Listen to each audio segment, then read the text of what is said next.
All right. We'll go ahead and we're at 7 o'clock, so I'll go ahead and take down the screen share. All righty. I'll go ahead.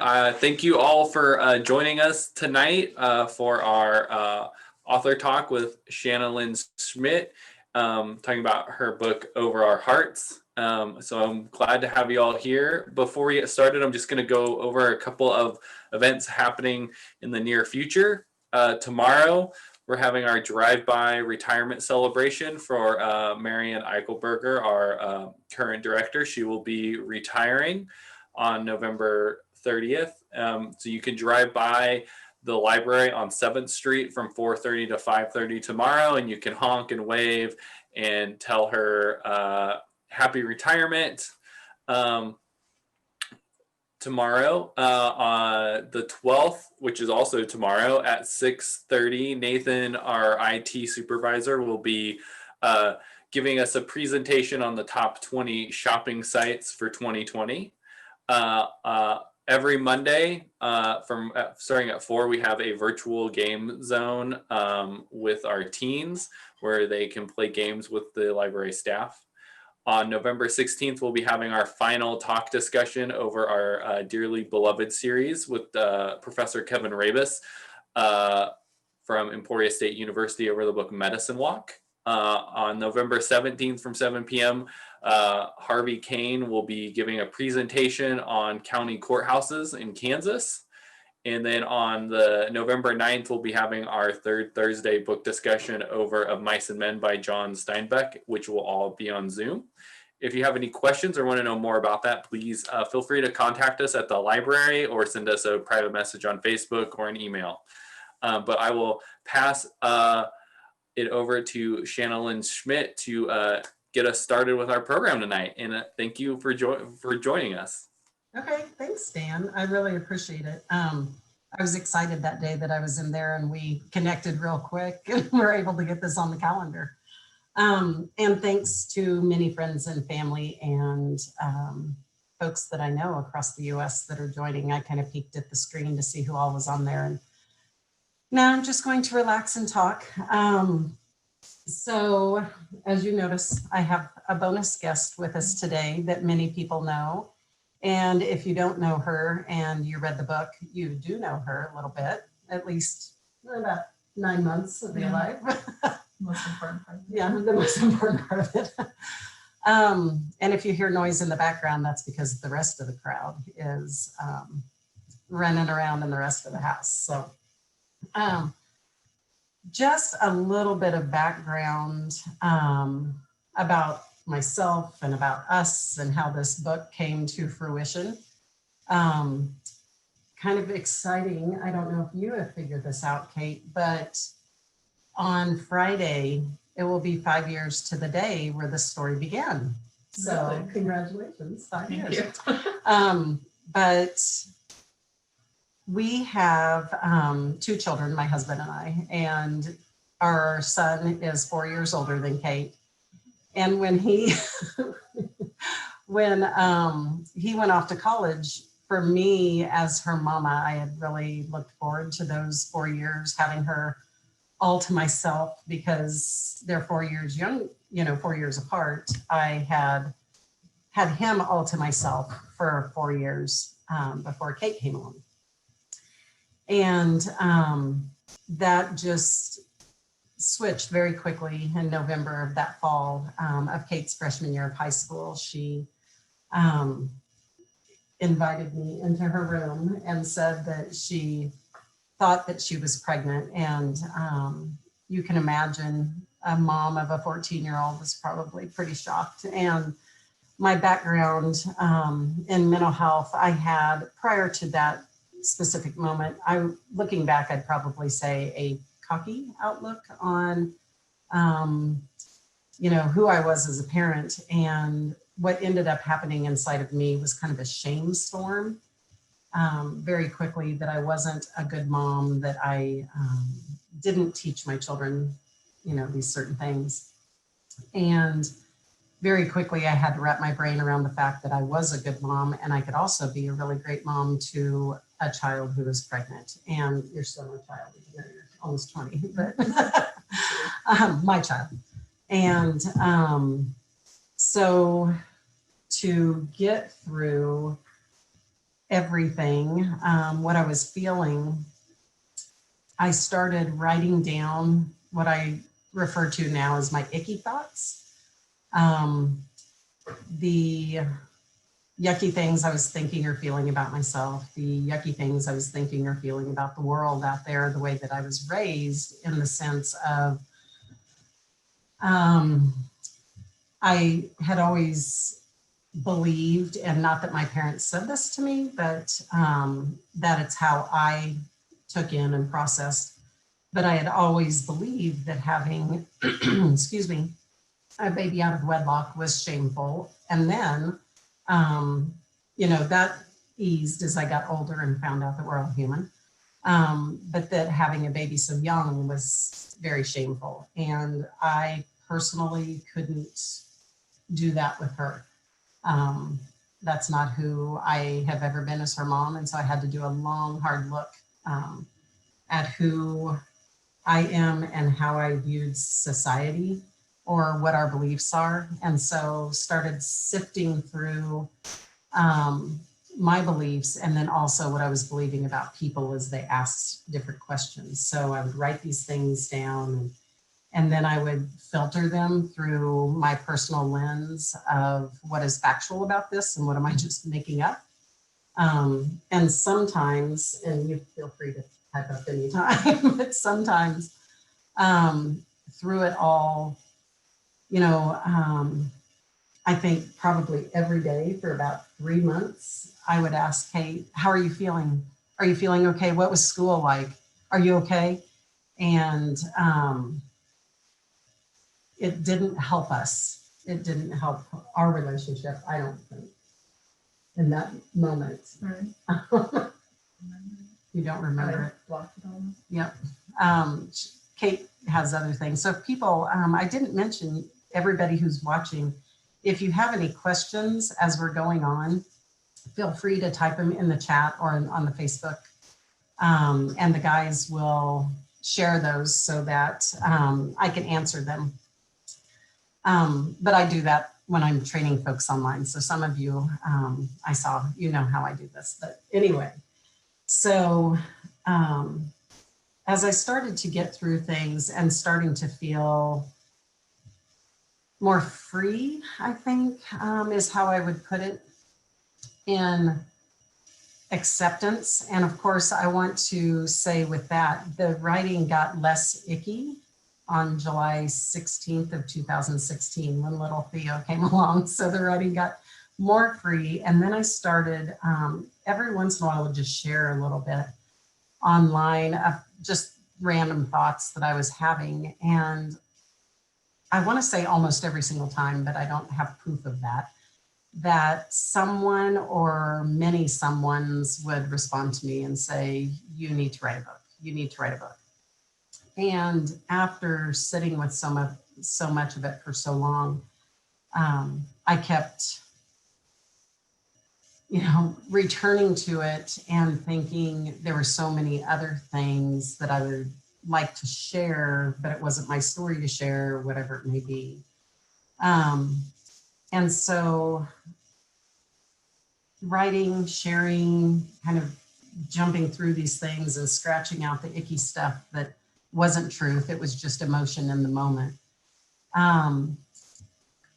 I reached out. I had no idea how to write a book. I don't know if anyone on here knows how to write a book. No, I do know one person on here knows how to write a book, and that's who I'm about to talk about. But anyway, I felt just almost an urgency to write it down and really, asked for Kate and Eric's blessing and for his parents' blessing, because even though I don't really share their side of the journey, because it's not my story to tell, I was not about to share the journey without them giving me permission and saying, yeah, sure. And I don't know if they said, yeah, sure. I think you said, yeah, sure. That's kind of cool, But I think Eric is more hesitant. Again, if you've read the book, you already know that. But he also gave me his blessing, and as did his parents. And so as I got through this, the first step of, is that okay? Then I searched and searched this last week to figure it out. But I found a writing coach, and neither one of us know how, because she's from the outskirts of San Francisco, and we now know kind of in common, like a 6 degrees of separation kind of a thing. But she walked me through the process, and the process of writing it all down was therapeutic in itself, because there's not many opportunities we as parents or as people have of going through something, revisiting it, as you're revisiting it, you're going through it, you write it down, you take out the icky parts and bring the truth to the forefront, and then you write it down again, and then you reread it, and then you reorganize it, because it happened in a sequence, but I did not write my icky feelings down in any beautiful sequence. And so this lovely gift of a person came in and showed me not only how to put a book together, but it ended up being this healing process. And then before it became this item here, I handed, or I don't know if I handed or emailed. How did I get it to you guys? I think you handed us like just paper, right? Mhm. You like just That like was it. printer paper. Yeah. You had printed it off, and then we read it through that, and then eventually we got that copy, the rough draft, the rough draft, yeah, and then we got the official one. Yeah. And I read them all. Yeah. Yeah. How were they? They were good. And I want to add in back what you were saying earlier about it being therapeutic to write it. It was therapeutic to read it for me, because the whole entire thing at the beginning was like almost traumatizing to me. I kind of just blocked it all out, and I didn't remember very many details about those first few months after finding out I was pregnant. So to reread it, that first chapter of it, just all of that, it took me a few days to read. I could only read a couple pages at a time, just reliving it. But getting through it and reliving it was therapeutic for me too. And just to get through it finally and be like, oh, that's what happened. My brain is clear. We're through it. Everything's fine. We're all happy. And it's not a traumatic experience anymore. It's a good memory. Right. Yeah. It was a surprise memory. Yes. But yeah, it was this whole process. And that was kind of the thing. Before it became a physical book, I wanted more than anyone, the 2 kids to read it, because it wasn't going to become the physical book that it is. If there was anything in there that was harmful or felt self-serving, like I have to get this story out, it's my right, that kind of thing. It was, if I'm going to share someone's story that I love so much, I want that person that I love so much to give me that blessing. So that's kind of the book process, but also I think there were some really huge things that I personally learned through it. The first one being that I think in society, we all throw around the words unconditional love. I think we say it, I love my dog unconditionally, but he forgot to be fed today, or I love my kids unconditionally, but would you just pick up your towel, or something like that. And this entire 5 years has really taught me personally to love unconditionally, because I don't know if Kate was shocked in my moment when she told me that she thought she was pregnant, but when I went and lied back down in my own bed after leaving her room that night, I was shocked at how I responded.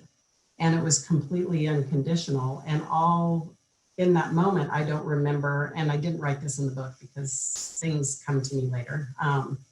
As with most memories, you know, you remember the big stuff and then you remember the tinier stuff. But in that moment, I never felt anger. I never felt shame toward her or toward Eric or toward Eric's parents or my husband or my son or anybody, just me. But in that moment, I couldn't not love the child that I have loved unconditionally for all those years. I couldn't look at her any different in that moment, even though it was pitch black. It was dark in the bedroom. Even though it was dark, I couldn't look at her any differently than unconditionally. And so that was just a huge shock to me, but also I firmly believe in offering my children the same unconditional love and grace that God offers me.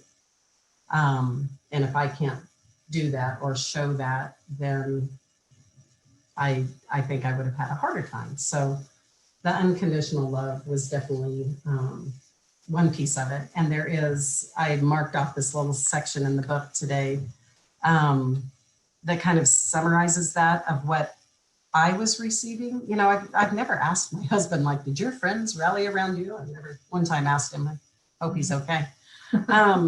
But yeah, he seems fine. But this little section I highlighted, I wrote, friends rallied around me. Some were supportive at basketball games where I felt free to answer their questions. Others reached out by email or phone. Others stopped me in the grocery store or in the high school parking lot, just hugging me as we both cried. And then I summarize a few pages later. One of my friends a friend who would bring her words and emotion and make me feel less alone. Another friend who would hold and bear the weight of my anger, grief, and sadness, not once joining me, but instead freeing me. The normal moments wove together with painful stories from those who also needed to be heard, along with the hopeful stories of marriage and happily ever after. Through it all, I held my breath and hoped that this story would have a happy ending. It had to. It did 4 months ago. Anyway, how about that? And I don't think that was pressured in the book. No. Eric's not here to answer that specific question. But those boundaries that not only was I unconditionally loving them, and our son came home from school the same, you know, unconditionally loving them. I didn't feel like there was this ton of judgment, and they were in high school, and you would think, I'm sure, that there were things being said, and luckily you were numb for most of it. Yeah, so we don't remember all of those. But that helped really clear up some boundaries, and that was a huge opportunity that I learned as a mental health professional. I feel pretty good, not 100% all the time, holding all of my clients across the 25 years of doing this in confidentiality, but I would say 99% of the time. You know, there are times where I say something and I'm like, wait, that wasn't a friend that said that. That was, you know, this client. But boundaries became super important to me because my boundaries with my kids were always a little bit grayed. Like my friends knew things about my kids that maybe they didn't want me to share with my friends or something like that. And it really helped me sort those pieces out. And then it also taught me more about how to be there without joining, you know, like Kate could, it was harder for me with Kate until after Theo was born, but not wanting to tell her how everything is, or when she cried that I would have to take on that pain for her or whatever. And kind of feeling like I had to fight her battles. And I definitely still want to fight both of my kids' battles, but I've learned to step back a little bit more. So those boundaries, and then also being there with and not just taking on what they're going through and just being beside them when they're going through it. So that kind of, I have a few little things that I want to share, but I don't know if I saw one question pop up in the chat box, just saw the little red dot. Yeah, I'll go ahead and read that. Alicia asked, Kate, were you happy those memories were reintroduced to you after reading the first chapter? And then she said, love you guys. Miss Alicia. Love you. Yeah, I was happy because at the beginning, before reading it, looking back, I just remembered that I was in my bedroom when I told my mom that I thought I was pregnant. Then I remembered taking the test the next morning and going to school. And that's about it from the first few months. I didn't remember any little details. I just had the vague idea of it. And people would always ask me questions like, oh, how did you tell your parents? How did you do this? I'm like, I don't know. Like, I blacked out for all of that. I have no idea. So it was nice to look back and see how it really did happen, and then also what was going through my mom's head, because in the moment, I like what she was saying about unconditional love. I never once thought that she wouldn't love me anymore, because she did a great job of drilling it into my brain that I am loved no matter what. And thank you. Drilling it. And so I never worried about that, but I remember being scared for just how they would view me, and just like what, I don't even know, just your thoughts, I guess. I just was worried in general, but not about not being loved, just in general. So to reread it and relive that memory and know how it really happened, and then also to get all those answers to all the anxiety, and the reason I blacked it all out in the first place was just because I didn't want to know what was going on and what people were thinking. And so to know that the person, that one of the people I care about the most, wasn't thinking these awful, horrible things about me that I was trying to black out, but they weren't even there, was very relieving. And it was good to look back and have a good, well, like a better memory about it instead of a really traumatizing and scary memory about it. It's a little bit funny. There's parts of it now that are funny. Right. That, like, I remember getting back in bed and my husband saying, what's up? And I'm like, oh, you need to go talk to her. And how he was like, okay. And, you know, it wasn't like this, what? No, you know, like this whole thing. It was just like, whoa, we're going to be here for our daughter in a different way, a new way that we hadn't been before. You know, before it was things like someone doesn't like me, or someone said something mean about me at school, or this teacher pushed me too hard, or what, you know, like kind of regular parenting things. You know, there's bullying on the playground. I don't want to spend the night there, you know, whatever. And you're like, okay, I can deal with this. And so it's like I was saying, it's kind of funny to look back, and we kind of responded to that, finding out she was pregnant at 14 in the same kind of energy. Not that we both didn't cry and have a different feeling of loss. And like I said, I grieved just those 4 years, and we've made up for it, don't you? If any of you are worried. Specifically, if I say, do you want to go shopping? And she'll go, sure. And I'm like, Theo can't go. You know, like, we're going to do grown-up stuff together. So yeah, I was proud of Brian and I, looking back, that we just continued to parent like we had. I don't know what I would expect. I don't know. Well, I think it's hard to remember that, like, a baby changes everything, but at the same time, it doesn't. Like, life continues on, except now you have this adorable little human following you around. And I would say that's a plus. Like, I loved having him at everything with me and being able to come home to him every day after school. It made high school way more bearable. And I honestly think it sounds horrible to go through high school without a newborn baby, personally, but that's not any, I don't mean that as a She doesn't go get know any better. pregnant. No. But I mean, that was kind of my mindset. What kind of kept me going throughout pregnancy was it's just a baby. And I know it's just a baby, like it's a huge thing, but it's just another member to the family that we're all going to love and work together to raise him and make sure he knows how loved and wanted he is. And it's just a little extra somebody with a little you. sidekick. And yeah, a little sidekick. And that's what I'd always tell people at school when they'd be like, aren't you terrified? Towards the end, at the beginning, I'd be like, yeah, I am. But towards the end, That's how we all feel. yeah, exactly. Towards the end, that's why I'd tell them, they'd be like, do you think you're ready for a baby? And I'd always say, who is? Like, who prepares you for a baby? And once it comes, you figure it out and you just love the baby, and you just have a new little guy following you around. And so He's out on a guy's night tonight. yes. He went to Chipotle. Yeah. I can, well, I can only imagine really, but I have to think that your pregnancy must have been probably a difficult time anyway, because it's like you know that things are going to change, but they really haven't yet, right? I mean, is that What a great reflection.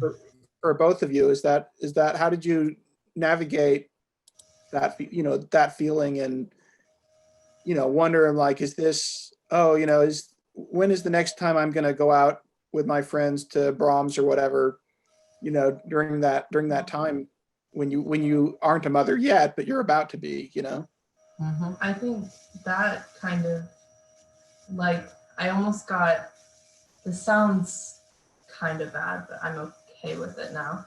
But like there were friends that kind of like drifted away. So I kind of figured out which ones were going to be there for me after I had my son, and when they were going to be able to be around and what they would be there for. And we all just kind of like throughout pregnancy, it was kind of interesting and thinking about stuff like that. But I would always tell myself, like, oh, it's gonna be fine. Like I played volleyball, I swam, I was on the swim team while I was pregnant. I wasn't allowed to compete, but I was on the swim team, and I would go to all the practices and the swim meets just to cheer them on. And so I did tons of sports, and everybody would ask me, like, how is this going to change once Theo comes, and hanging out with friends and stuff like that. And I would always say, it's not going to change. Like, I'm going to continue to do my stuff, and I'll find childcare when I need it. But then once he came, it kind of just all fell into place. Like volleyball season came, and I wasn't ready to leave him. I didn't want to leave him, and I ended up never playing volleyball again. And that was my own personal choice because I wanted to be with him. And sometimes friends would ask me to hang out, and I'd tell them no because I wanted to be at home just alone with Theo. So it was kind of like I figured out that I love being a mom so much, and it was actually everything I'd ever wanted. And I would way rather hang out with Theo than a lot of my friends. Sorry, guys. So a lot of stuff changed from what I expected it to be from when I was pregnant to when I had him, but it never changed for the worse. It always changed because I wanted it to, and I chose those decisions. So, but when I was pregnant, I definitely was very like oblivious to all the change. I was like, oh, that won't change. Like, it's fine. I'll figure it out from there when the time comes. And I learned to I've always been a big planner and like look into the future and do everything based off of my future. But then throughout my whole entire pregnancy, I was kind of forced to just live day by day and in the now and not worry about the future and just deal with what's thrown at me that day. And so that kind of is just how I learned to live, is just be like, it's fine, figure it out when the time comes. And then when the time would come, I'd be like, yeah, sorry, I like Theo more. He's cute. He's a cool Yeah. kid. He's very cute. He still is very cute. Yes. But I mean, like, cool. He's cool. Yeah, he's very cool. I think on my side of it, Sam, as her mom, I carried a little bit, probably more resentment about that. one of my favorite stories now, looking back, that night, I was just like, oh my gosh. But we knew all through high school for both of our children that after graduation, there's a senior all night party, right? So who's going to babysit a kid all night, right? Not me. I'm done. I'm an empty nester now after graduation. And so anyway, the kids went to the senior all night party and we had Theo here. And he went to bed okay, and then he woke right back up. And around 2 a.m., he was just kind of in and out of this sleepy, cryy thing. And about 2 a.m., I sent Kaete a text, and I'm like, when are you guys coming home? You know, just all night only meant till 2 a.m., I guess, in my mind. And her response, and it's not in the book, but it totally should be if I ever rewrite it with more detail, was, Mom, he'll calm down. We'll be home when we get home. And I'm like, I'm 50 years old at that point. Like, oh my gosh, what do I do with this baby? And for those of you who don't know me, my specialty is in early childhood mental health. I was just like, I don't know how to soothe this one. And Kate gave me such a good, like, he's okay. It's fine. We're doing what we do at our age, and he's doing what he does at his age. Why don't you calm down and do what you do for a profession? You didn't say that. I just kind of felt it. So yeah, I did. I carried a little bit more resentment in the fact of, now I was kind of back at square one while the kids were at school. Eric's mom and I were both at home taking care of this little infant as our kids are, going through life. And that was our goal and that was our hope for both of them. But we definitely, I can't say we, not speak for Eric's mom, but I definitely, there were times when it was just overwhelming, and I was not ready for it emotionally. And now I desperately miss it. Just like when you guys were little. Yeah, in that sense, I would always feel very bad. Like, me and Eric really don't go out much at all, and we never have. And so whenever, like, you guys would watch him all day while we were at school, because there's nothing we could really do about that. So the second we were home, I would make sure I did absolutely everything for him, because I didn't want them raising my son. I didn't want that on you guys whatsoever. So, and I'd also feel horrible whenever we would go out or like want to go hang out with friends or something. I would feel really bad to like, can you watch Theo? Because it's like, you already watched him every single day of the week, but that's not actually my free time. Instead, that's just like me going to work. And it was hard to always remind myself, like, grown-ups do this too. Grown-ups work 5 days a week from 9 to 5. And I'm going from school from 7 to 3. And so essentially I'm just a working parent, and it's a full-time job. But it was hard to accept that because society kind of told me, like, teen parents are bad parents. They're not around. Their parents care for their kids. So I felt horrible just for the time while he was at school. Like, I would come home every single day for lunch just to relieve you for those 30 minutes of lunchtime.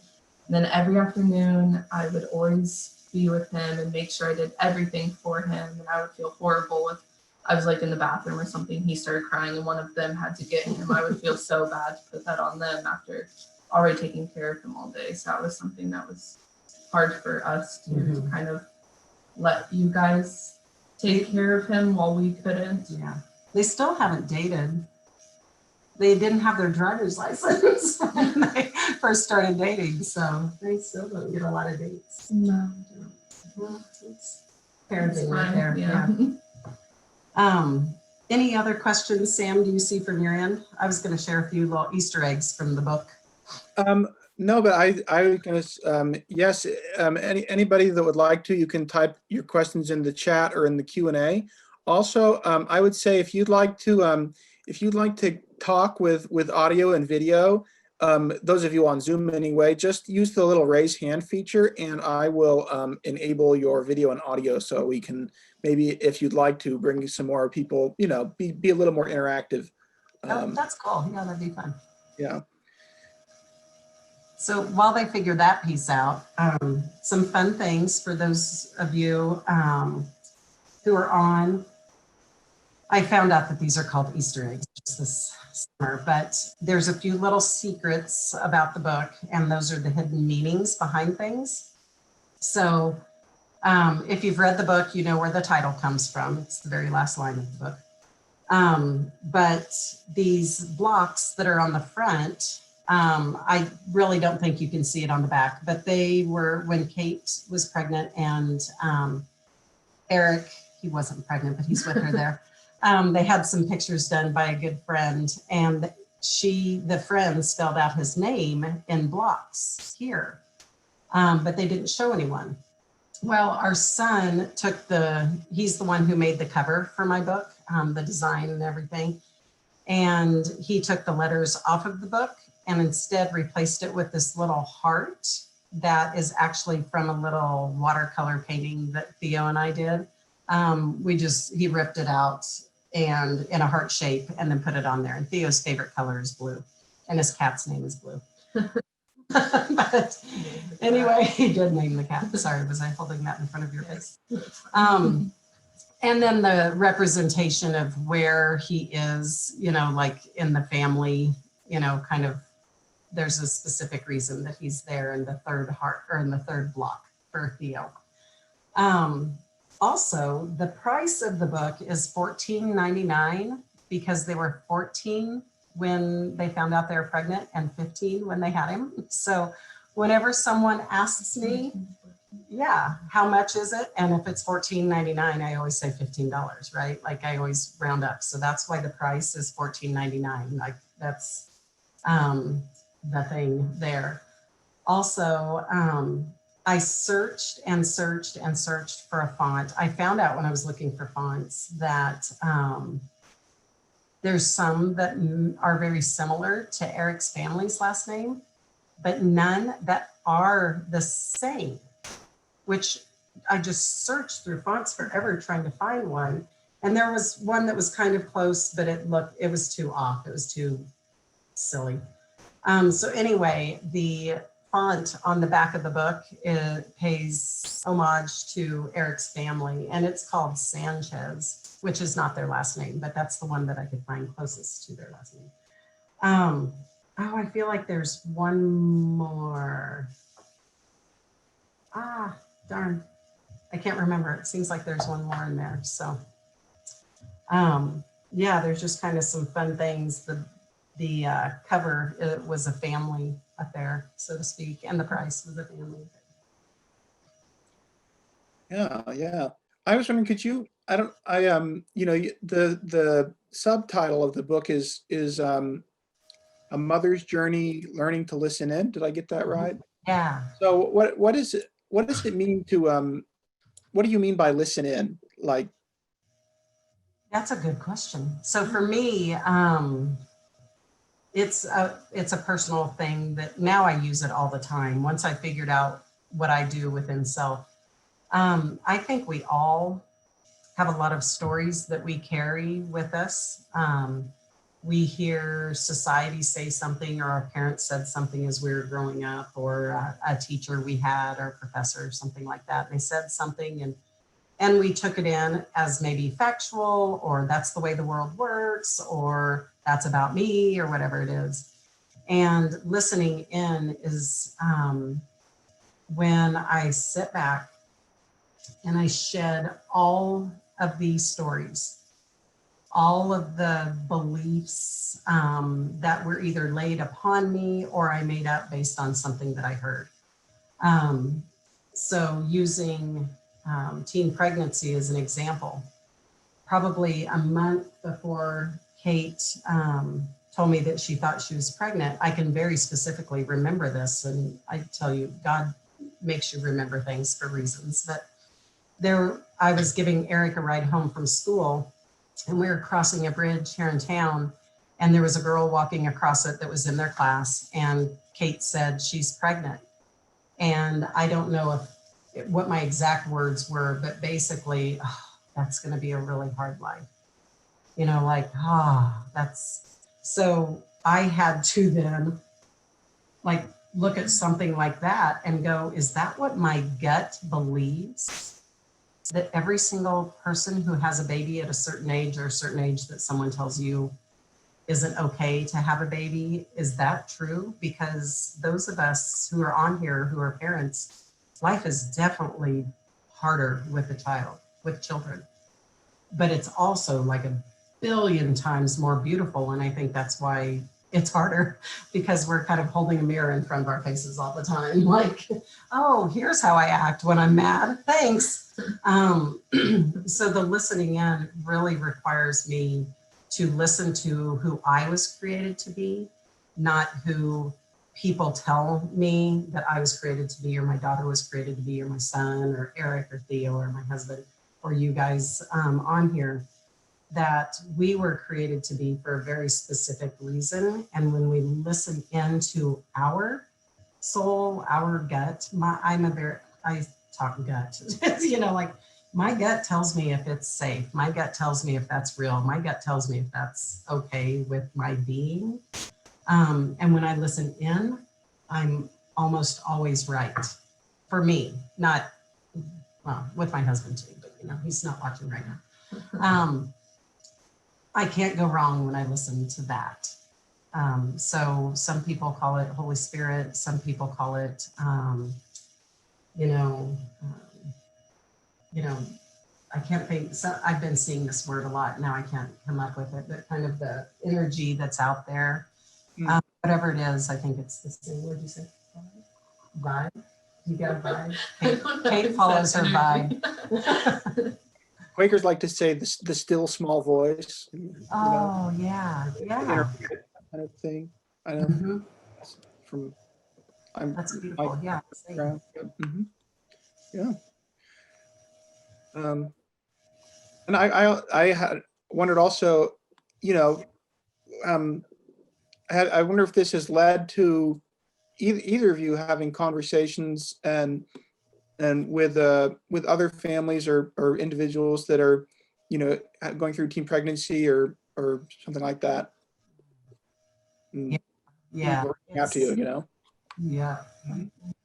There's, in the high school alone, just during the time that I was pregnant, there was 2 other freshmen that were also pregnant at the same time. And then there was a sophomore, and there was a junior, then 2 seniors. And all throughout high school, there was always somebody that was pregnant. And after I had Theo, in the moment, I didn't really talk to them all that much. But then after having Theo, I would kind of like make it a point to go out of my way at school to say something to them or message them on Instagram or Snapchat or something, and just check in, see if they need anything, if they have any questions, or just to give them advice or something like that. And there also was a lot of people, I kind of like, me and Eric's story kind of got around the school and Newton and stuff, and everybody kind of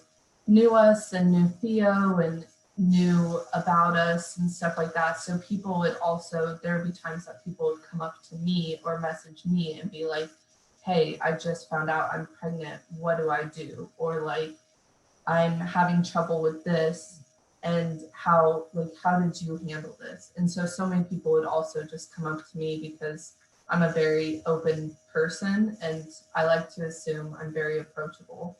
And so just being kind of like it almost felt like I was the face of teen pregnancy, and people would just come up to me and be like, oh my gosh, like, Kate, I need your help. Or they would come up to me, and if they had like a pregnancy scare or something, they'd be like, what do I do? Like, this is how I'm feeling. Did you feel this way when you were pregnant? What did you do? What do you think I should do? Or like, just needed a little bit of like reassurance or like motivation, and just knowing that somebody else is there to talk to. So I talked to many different teenagers that were pregnant, and there was a lot at Newton and in the time that I was there, and it was good to also, I tried to also share my story as much as I could. Like after after I graduated the year before, that's Whoa. weird. After I graduated, then last year at the beginning of the year, Newton invited me to come talk to the freshman class. So I came and did a thing for the whole entire freshman class, telling them my story and just all about that. So I tried to get it out there, and whoever would ask me about it, just tell them all about it, just to make sure that they know that if they're in that place, that like goodness can come out of it. Because I think the media, everything works so hard to show you how horrible teen pregnancy is and to kind of scare you out of it. And it sounds terrifying, and but the truth is that nobody tries to be a teen parent. Well, most people don't try to be a teen parent. It just comes on you. So it's not like anybody's asking for it. Nobody's preparing for it. And so I just want to let people know that when it does happen, it's not the end of the world. And like, you can get through it, and there's support, and you're accepted, and you're still loved. And just, I tried to make that a big thing to let people know that there can be goodness from it. And that I think that's the first step of being a successful teen parent, is just accepting it and having an open and clear mind instead of thinking so negatively about it the whole entire time. And once you have the baby, thinking about how it was an accident and they aren't wanted necessarily, and like you're a failure. I think it's more important if you have a good mindset to begin with, then you can be a better parent for your child. And I just thought that was really important to, instead of tell people like, oh my gosh, it's horrible, like stay away. And because I mean, nobody tries to do it. Nobody asks for it. It just happens. And so the least I can do is tell people like, you're going to be okay. Like, it's all okay. Yeah. And we are very well aware that Kate and Eric are very privileged in the sense of his mother and I both adjusted how we work and make money so that we could care for Theo. And he wasn't, he didn't go to childcare.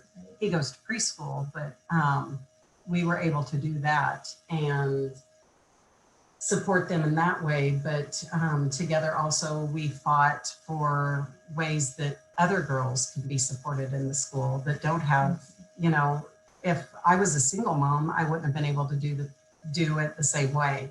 If I didn't have a job, or if this all would have been happening during this year, 2020, with coronavirus, it would have looked different. So we're very well aware of that, and don't want to make it like, oh, that was easy. Isn't it cute? Right. Right. Because that was one of my biggest fears too, was just, what will this do with life? And I joked for a while that I know every teen mom within a 2 or 3 hour radius of here. So many women came out of the woodwork and said, did you know I had such and such when I was 15? Did you know my mom had me when she was 15? And all of a sudden, then I'm like, I'm your mom's age. So I'm starting to put things together. But I've also just recently, just 2 weeks ago, Sam, a gal that I work with, she said, my boss shared the book with me, your book with me. And I'm like, oh, that's so cool. I'm so glad. And she goes, no, she knew I had to read it. And it was like, what do you need? Vent, tell me, let it all out. And she's not the first one. She's just the most recent one. And then one of my absolute most favorite stories is a gal told my husband that she shared the book with her mom, who shared it with her best friend. So these women are in their 70s. Because her best friend had a baby when they were in high school, and things were very different. If you had a baby at 15, however many years ago that was, I don't know. And she had the support. So this woman who's now in her 70s had the support from her parents and the love that it provided. And anyway, she told my husband, this gal told my husband, because she was able to just read it and feel it all again and get through her own teen pregnancy from, I guess, what would that be, 55 years ago or 60 years ago, and feel that support and that love. So yeah, everybody, I feel like I do know. They're coming out of the woodwork. Oh, Yeah. And a few of Kate's friends also told me, or two specifically, while Kate was pregnant, one of them told me that she was pregnant, and they made a different choice because of the situation. So, you know, it just, people need to be heard, and it doesn't just matter if it's not just teen pregnancy. If we've experienced it, somebody else has experienced it. And yeah, I think that is what's the most important, that we have other people to bounce things off of.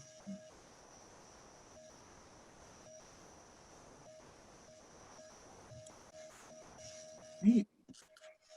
Well, I think thank you again very much. I don't see any.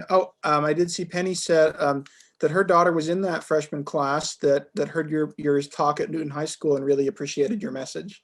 Oh, that's awesome. Yeah, it's really good to know. Yeah. I loved talking to them, and I was very excited when I got invited. So I'm glad that people remembered it and that people took something from it and enjoyed it. Mm-hmm.